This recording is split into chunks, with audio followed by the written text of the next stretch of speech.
Hey guys, welcome back to another Disney ranking video here on the channel. Last time we talked about the Disney Silver Age, and now we're going to be moving forward and looking at what many call the Disney Dark Age, the Bronze Age, or as I'm going to call it from now on, the Transitional Era, which took place between 1970 and 1988 and consisted of 8 films. This was a tumultuous time in Disney's history. No longer did the animators have the guidance of Walt to look after the production of these films. Walt had passed away during the production of The Jungle Book, and now we were in a completely new era of Disney that saw many different changes from the staff to who was making the films in general, different animation styles and different ways of making a film that eventually led to the Disney Renaissance. And so we're going to be talking about those films here today, and I just wanted to give a little bit of a backstory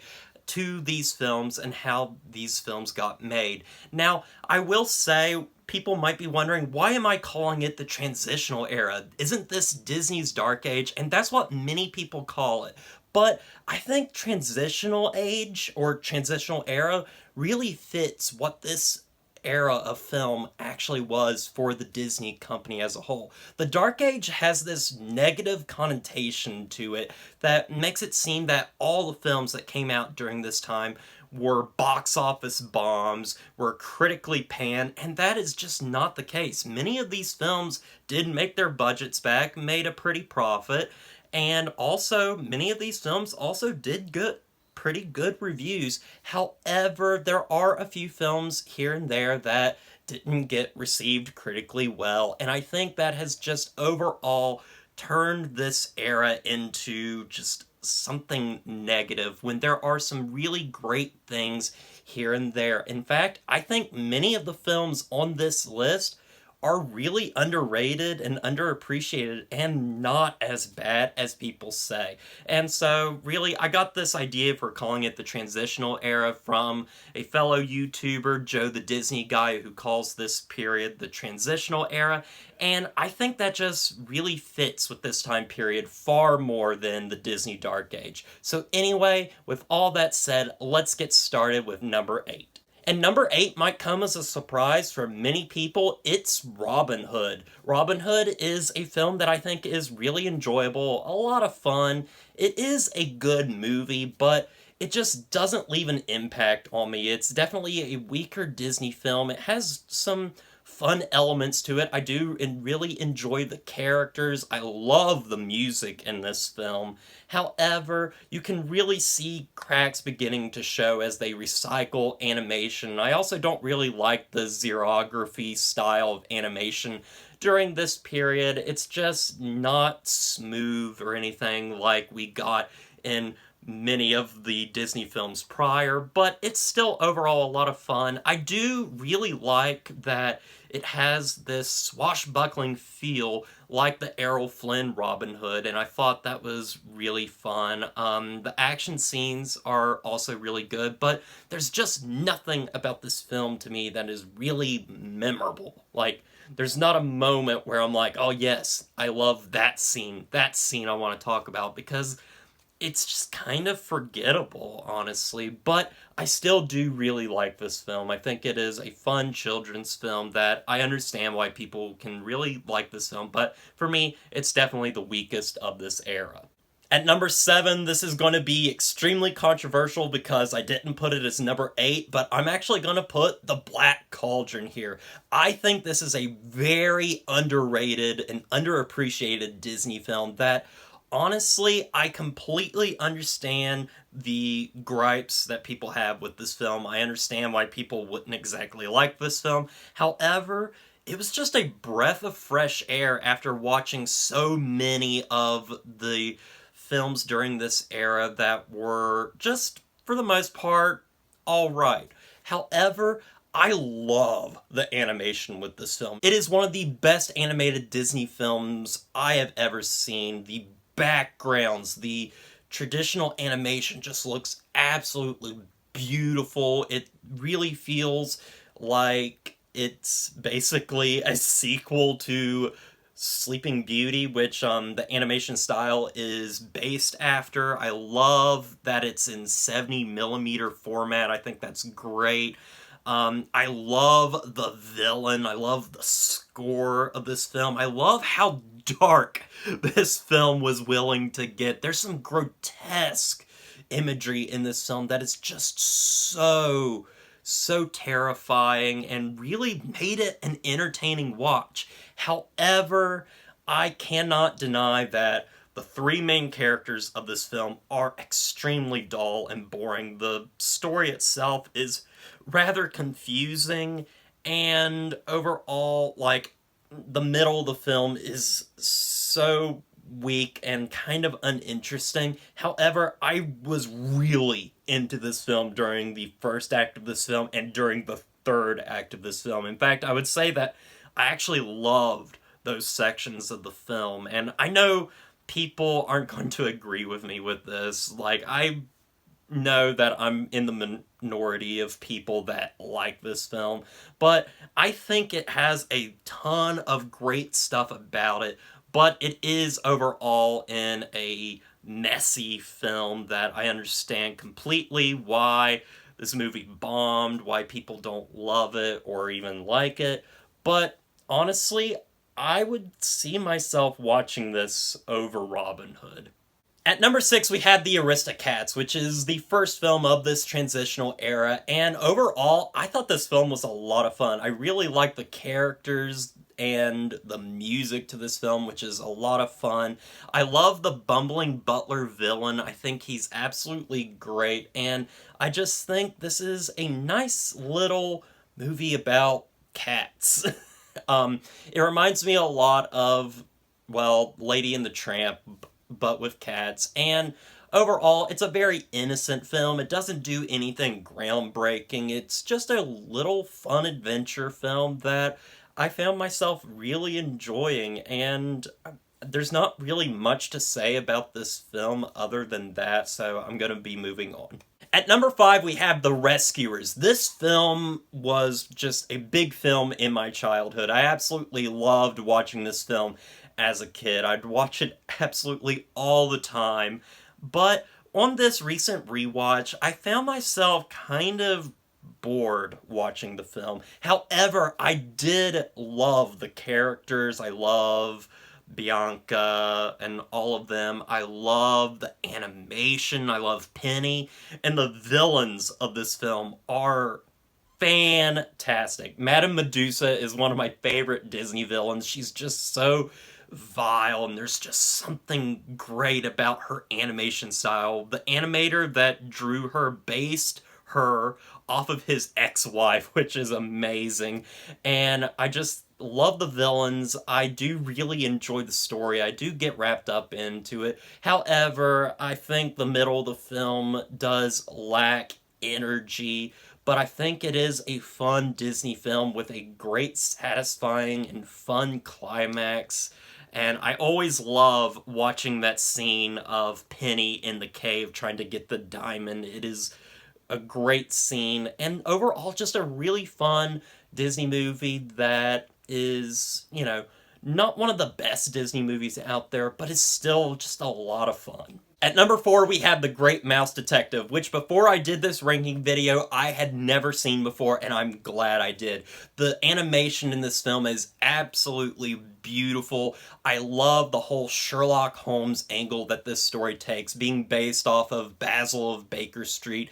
It is such a fun and enjoyable film with very likable characters and a great villain in Radican, and also has great use of CGI in this film with the clock tower fight scene at the very end of this film. The CGI and the traditional animation blend together seamlessly, and it just looks so good. It's a really fun Disney movie and very underrated, and I'm glad I finally got to see it and appreciate this film for the underrated classic that it really is. It's a fun adventure film, a fun mystery, and overall just a good film. At number 3, this might be another controversial opinion, but it's going to be Oliver and Company. I really liked this film.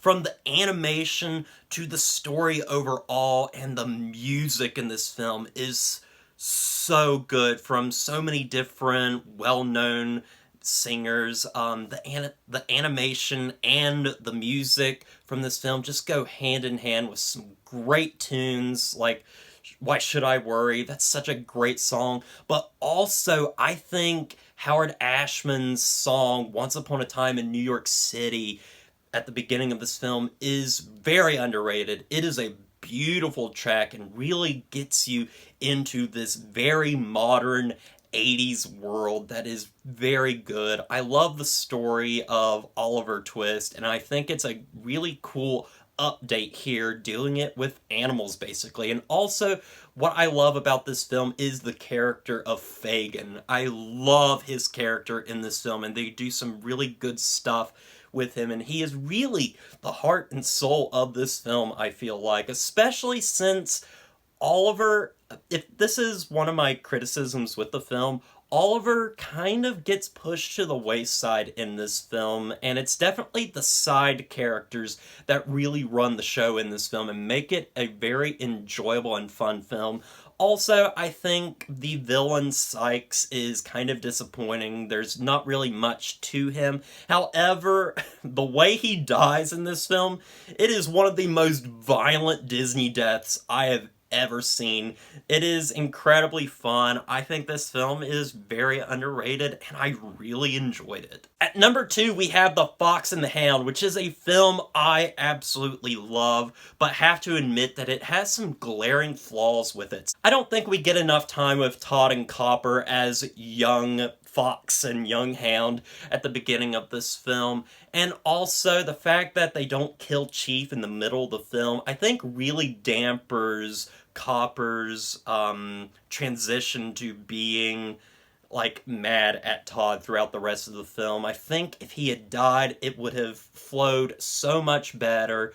But also, I love the darker tone that this film takes. This film really feels like almost a sequel in a ways to Bambi. It has a lot of similar animation and similar themes as well, and I love the darker tone and how somber the film is. The songs are so good. There are some extremely touching moments throughout this film. The third act of this film, though, takes the cake. This is amazing with this fight with this giant bear. It is violent and grotesque and really fun to watch, and really the final climax of this film where Copper is trying to save Todd from Master is really fantastic. I love Slade. He's not exactly a villain. He is an antagonist, but I really love